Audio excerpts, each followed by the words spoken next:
नाज़रीन, प्रोग्राम में एक दफ़ा फिर आपको खुशामदीद कहते हैं। रहमान मलिक साहब के हवाले से डिस्कशन हो रही है और अब सवाल ये पैदा होता है जो आज तमाम मुल्क के जितने भी टीवी चैनल्स हैं उनके टॉक शोज में हो रहा था कि क्या रहमान मलिक साहब डिस्क्वालीफाई हो जाएंगे या डिस्क्वालीफाई ऑलरेडी हो चुके हैं, is he already a convict.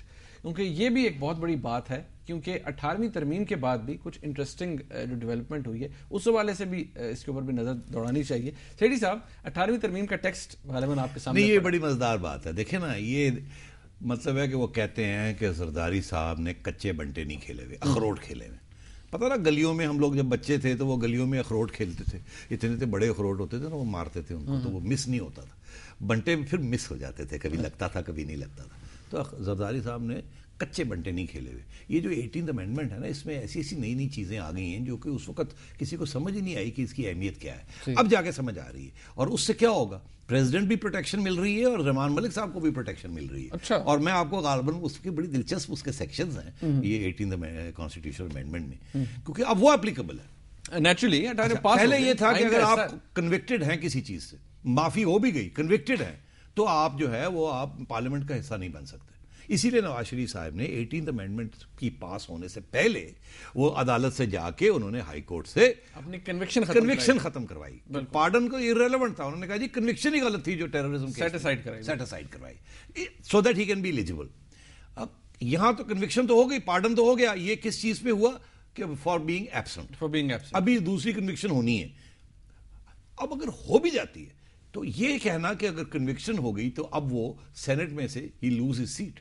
अब ये 18th अमेंडमेंट में दो बड़े दिलचस्प क्लॉजेस हैं, उसकी फिर इम्प्लीकेशन सोचनी पड़ेगी और यकीनी तौर पे गवर्नमेंट की यही पोजीशन होगी कि सेनेट से नहीं खत फारग हुए। कन्विक्शन हो भी जाए तो रेफरेंस अब चेयरमैन सेनेट के पास जाएगा, देखा जाएगा, चेयरमैन सेनेट देखा जाएगा, फिर वो चेयरमैन सेनेट के बाद हाँ इलेक्शन ट्राइब्यूनल, चेयरमैन सेनेट, फिर उसके बाद हाई कोर्ट, सुप्रीम कोर्ट देखा जाएगा। अच्छा, क्या है ये एक नया इंटरेस्टिंग क्लॉज आया, ये इंसर्ट हुआ 18th अमेंडमेंट में। Insertion of new article in the Constitution. In the Constitution, after Article 10, the following new article shall be inserted. 10A. Right to fair trial. For the determination of his civil rights and obligations or in any criminal charge against him, a person shall be entitled to a fair trial and due process. ये argue करेंगे। इसका मतलब ये है कि fair trial नहीं हुई रहमान मलिक साहब की। एब्सेंशिया में तो फेयर ट्रायल हो ही नहीं सकती। और सुप्रीम कोर्ट की बड़ी जजमेंट्स हैं जो कोर्ट की जाएंगी। मैंने अर्ज किया ये जजमेंट सब निकाल के वो लेके बैठे हुए हैं कि जी आपने फलानी जगह पे ये कहा था, फलानी जगह पे ये कहा था कि ये फेयर ट्रायल ही नहीं हुई, तो अब कैसे कह सकते हैं कि इन एब्सेंशिया फेयर ट्रायल हो रही। तो ये उसको चैलेंज किया जाएगा इस क्लॉज के ऊपर कि फेयर ट्रायल अगर नहीं है तो फिर कन्विक्शन भी नहीं स्टैंड करती। सही, आप मेरी बात समझ लें। तो ये क्लॉज इसलिए डाला गया था कि अगर कोई कन्विक्शन हो, ये नवाज शरीफ साहब के वक्त जब वो गए थे कोर्ट के पास अपना खत्म कराने के लिए कन्विक्शन, ये क्लॉज नहीं था। अब ये क्लॉज डाल दिया गया तो ये कवर करेगा और एटलीस्ट सेनेट चेयरमैन तो ये आर्ग्यू करेगा नहीं ये कवर हो गया जी, कोई नहीं फिर जाएंगे। आपको लगता है कि ही विल नॉट लूज? ओ जी नहीं, इतनी आसानी से नहीं, बड़े धक्के लगाने पड़ेंगे मियां रहमान मलिक साहब को निकालने के लिए। अच्छा, दूसरा एक और क्लॉज बड़ा इंटरेस्टिंग, उसमें ये अमेंडेड फॉर्म है, अमेंडेड, ये 18th अमेंडमेंट की मैं बात कर रहा हूं, 63 के अमेंडेड। हाँ, कि ये इसमें ये है कि भाई कैसे आप डिस्क्वालिफिकेशन क्या है आपकी अगर आप कन्विक्शन की। हाँ। अब उन्होंने कन्विक्शन ही डिफाइन कर दी इसमें, सही है, और कुछ चीजें डिलिबरेटली छोड़ गए इस बीच में से। चलाकियां, लॉन्ग टर्म प्लानिंग, कच्चे बंटे नहीं खेले हुए। आप बड़े अंडर एस्टिमेट करते हैं बाबर अवान को और खोसा साहब को। आज से पहले तक तो उनकी लाइन बड़ी बुरी तरह जो भी है, ये चलाकियां देखें। अच्छा अब आइए यहाँ क्या लिख गए, बड़े लंबे चौड़े अमेंडमेंट कर दिए उस क्लॉजेस में जिससे बंदा डिस्क्वालीफाई होता है being member of the parliament. अब वो क्या कहते हैं वो डिस्क्वालीफाई कैसे होगा अगर वो he has been convicted by a court of competent jurisdiction for propagating any opinion or acting in any manner prejudicial to the ideology of Pakistan. Conviction हो जाए, मगर अगर वो उस सूरत में एक डिस्क्वालीफाई होगा अगर पाकिस्तान के खिलाफ, उसकी आइडियोलॉजी के खिलाफ बात करे। यहाँ तो वो सूरत हाल ही नहीं, तो ये क्लॉज रहमान मलिक साहब को अप्लाई नहीं करता। ये उस तरह की डिस्क्वालिफिकेशन है। अगर उसमें ये होता तो फिर ये डिस्क्वालीफाई, ये उस तरह की कन्विक्शन होती, मगर ये रहमान मलिक साहब को निकल जाते हैं। He has been on conviction of any moral turpitude, कि अगर moral turpitude के मतलब है कि अब moral turpitude को आप कैसे उर्दू में तर्जुमा करेंगे? आप बड़े तेज हैं। नहीं, मैं उर्दू इसकी डेफिनेशन जो है साहब, वो तो at the end of the day court देगा ना। हाँ, तो आज तक तो कोर्ट ने दी नहीं, तो कोर्ट फिर कोई नई डेफिनेशन ढूंढेगा मॉरल टर्पिडिटी। लेकिन ये आपको लगता है, देखिए ये फौज में बड़ा ये चैलेंज होगा। नहीं दी तो अब 18th अमेंडमेंट में आ गया ना, आ गया नहीं मतलब अब या तो अमेंडमेंट में इन चीजों की छुट्टी कराएं जो आज तक नहीं हुआ, किसी अमेंडमेंट की छुट्टी आज तक नहीं हुई। 24 को वैसे लगा हुआ है, लार्जर बेंच है। सुनिए कि 18वां अमेंडमेंट है ना, जान मैं हिस्ट्री थोड़ी सी बता दूं कि पहले 1, 2 और 3 जो अमेंडमेंट्स थे वो चैलेंज हुए थे जब भुट्टो साहब के जमाने में। 3rd अमेंडमेंट के बाद अदालतों ने ये अनाउंस कर दिया था कि कॉन्स्टिट्यूशनल अमेंडमेंट चैलेंज जो करेगा भी तो अपहोल्ड नहीं किया जाएगा, बिकॉज पार्लियामेंट इज सुप्रीम। तो अब ये है कि अगर 4था, 5वां, 6ठा, 7, 8, 9, 10, 11, 12, 13, 14, 15, 16, 17 अमेंडमेंट्स, इतने अमेंडमेंट्स हो गए।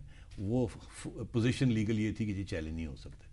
अब 18वीं तो हो अब 18वीं it's been called into question ना। फिर ये बात आएगी कि लो जी, पहली तो इतनी नहीं चैलेंज हुई और उसमें तो अदालतों ने ये मतलब जो है वो, और आप क्यों फैसला इसका मतलब जो है वो भी सुप्रीम कोर्ट बताएगी। ऑफ कोर्स मैं तो उसी तरफ मेरा इशारा है ना। अब देखना ये है कि सुप्रीम कोर्ट 1973 के बाद जो एक प्रैक्टिस फॉलो होती रही है उसको ओवरटर्न करेगी या कुछ और करेगी, ये वही प्रैक्टिस। अच्छा, आपकी लाइन ये है कि रहमान मलिक साहब इसमें जो सारे क्लॉजेस है ना जो नए डाल दिए कि किस किस्म की कन्विक्शन हो तो आप डिस्क्वालीफाई हो सकते हैं, उसमें वो चीज आती नहीं है जिस जो रहमान मलिक साहब के बड़ी लंबी गेम खिलाने वाला। इसमें मॉरल टर्पिट्यूड और वो propagation of ideology of Pakistan या compulsory removal from service of Pakistan, इस तरफ से प्रोटेक्शन मिल गई। अरे भाई कंपल्सरी रिमूवल सुनिए, ये यहां भी चलाकियां हो चुकी हैं पहले, जहां उनकी डिसमिसल को रिटायरमेंट में तब्दील किया गया। रहमान मलिक साहब वाज डिसमिस्ड, इन्होंने आके उसकी डिसमिसल को खत्म करा के उनको रिटायर कर दिया गया ताकि ये क्लॉज ना। क्या किस्मत पाई है रहमान। अरे भाई ये तैयारियां की हुई हैं लोगों ने। रहमान मलिक साहब की बड़ी एनविएबल पोजीशन है। नहीं तो ये सारी सपोर्ट मिल रही है। मगर दिलचस्प बात क्या है कि क्या वो जो सारे वहां बैठे हुए थे 18th अमेंडमेंट बना रहे थे, उन्हें पता नहीं था ये क्या है? ये सबको पता। लिस्ट ने करी जाएगी तो जाके सो जाते। मैं आपको कह रहा हूं ये सारे हमाम में एक ही थे ना, इसीलिए ये सारी चीजें पास हो गई। इसीलिए वो भी क्लॉज पास हो गया ना कि पार्टीज में इलेक्शन जरूरी नहीं है। सही है। तो मेरी बात सही है ना, वजन है ना जो मैं कह रहा हूं कि ये सबके सामने से गुजरा है। ये बड़े नादान थे, इन्हें पता ही नहीं था, इतने इनके कानून के माहिर बैठे हुए थे। अच्छा, आप अब शेरी साहब एक फाइनल क्वेश्चन इस हवाले से कि आपको लगता है रहमान मलिक साहब की वो पिटिशन तो जाएगी सुप्रीम कोर्ट में जी कि ये कॉन्विक्ट है, इनको फारिग किया जाए? पिटिशनें जाएंगी। पिटिशनें देखिए, नोबडी कैन स्टॉप पिटिशंस, वो जाएंगी, लेकिन इसी के ऊपर जाएंगी। ये सारी चीजें जो है ना ये डिस्प्यूटेड है, और जब ये आएंगी फिर बातें होंगी वहां, और फिर देखेंगे हम कि सुप्रीम कोर्ट प्रेसिडेंट्स तोड़ता है, ट्रेडिशन तोड़ता है, क्या करता है क्या नहीं करता, कौन सी नई रूलिंग्स लेके आता है, क्या वो वन साइडेड है या नहीं है। अच्छा, गेम चलेगी। एक और चीज साहब, इसको हम आइसोलेशन में नहीं डील कर सकते। आपको मालूम है कि बाबर अवान साहब को भी सुप्रीम कोर्ट ने बुलाया हुआ है एनआरओ के इम्प्लीमेंटेशन के हवाले से, और उनकी हाजिरी है। अब आप ये फरमाइए कि बाबर अवान साहब की क्या स्ट्रैटेजी हो? मैं बिफोर बाबर अवान मैं आपको रहमान मलिक साहब का अगला रूट जो है, अच्छा बता दें। रूट ये है कि आप 2 तारीख को जाएंगे वहां भी कुछ कार्रवाइयां होंगी। ये सिंध हाई कोर्ट का बेल लेके गए हुए हैं, वहां देखना है अब ये क्या होता है। दूसरी बात याद रखिएगा, प्राइम मिनिस्टर ने क्या कहा था कि रहमान मलिक साहब लोगों को गिरफ्तार करते हैं, खुद गिरफ्तारी नहीं देते। प्राइम मिनिस्टर ने अब देखिए उन्हें कौन गिरफ्तार करेगा। उन्हें अब बात यह है कि मसले बन जाएंगे, और गिरफ्तारियां अगर ऑर्डर कर दी अदालतों ने इन सच अ वे कि नजर आए कि ये तो बिल्कुल वन साइडेडनेस है, कभी ऐसे हुए ही नहीं और आज ये कर रहे हैं, तो फिर कानून की धज्जियां उड़ जाएंगी। तो अब देखना ये है कि किस तरफ अदालतें जाती हैं और ये क्या कार्रवाई काउंटर कार्रवाई करते हैं।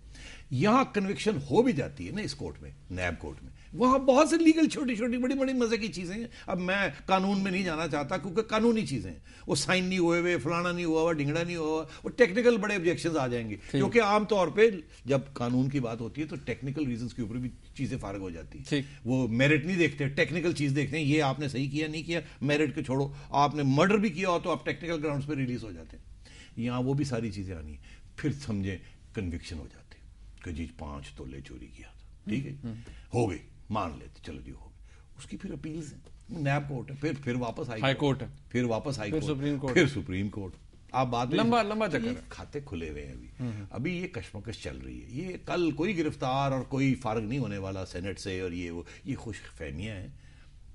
अगर ऐसे हो जाए अगर ऐसे हो जाए तो सबके साथ हो जाए तो बहुत अच्छा है, अगर एक दो के साथ हो और दूसरों के साथ डबल स्टैंडर्ड्स अप्लाई किए जाएं तो इसमें सबका नुकसान। मतलब आपको लगता है अभी कुछ नहीं हो रहा? नहीं, ये मतलब आपको अभी गेम चल रहा है भाई, अभी तो जैसे कहते हैं ना गुड़ियां उड़ी हुई हैं, पेचे लड़े हुए हैं, ये अभी ढील दे रहे हैं, दोनों खींच रहे हैं, ये चल रहा है। यहाँ एक ब्रेक लेते हैं नाज़रीन। अगर कहा जाए कि रहमान मलिक साहब की क्या किस्मत है कि प्राइम मिनिस्टर साहब उनकी डिसमिसल को रिटायरमेंट में तब्दील कर देते हैं और प्रेसिडेंट साहब उनकी जो सजा है उसको पार्डन कर देते हैं।